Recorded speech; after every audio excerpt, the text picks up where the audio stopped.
United public school ખાતે 79માં સ્વાતંત્ર્ય પર્વની આન બાન શાન સાથે ઉજવણી કરવામાં આવી। છોટાઉદેપુર ખાતે આવેલ અગ્રણી શાળા યુનાઇટેડ પબ્લિક સ્કૂલમાં 79માં સ્વાતંત્ર્ય દિનની ઉજવણી કરવામાં આવી હતી। શાળામાં અભ્યાસ કરતા આદિવાસી ભાઈ બહેનોના બાળકોના વરદ હસ્તે શાળાના પટાંગણમાં રાષ્ટ્રધ્વજ લહેરાવવામાં આવ્યો હતો।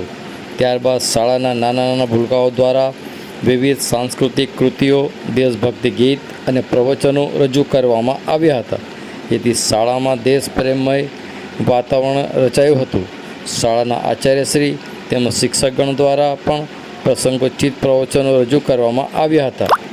શાળાના શિક્ષક અમીરુદ્દીન અને શિક્ષિકા સમીમબેન, ભાવનામેમ દ્વારા દેશભક્તિ ગીત રજૂ કરવામાં આવ્યા હતા। આ યુનાઇટેડ પબ્લિક સ્કૂલમાં અતિથિ વિશેષ તરીકે હાજી મહેબૂબભાઈ ફોદાની ઉપસ્થિતિમાં રંગે ચંગે અને આન બાન અને શાનથી સ્વતંત્રતા દિનની ઉજવણી કરવામાં આવી હતી।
मेरे प्यारे वतन है मेरे पिछड़े चमन, तुझ पे दिल कुर्बान है मेरे प्यारे, है मेरे पिछड़े चमन, तुझ पे दिल कुर्बान।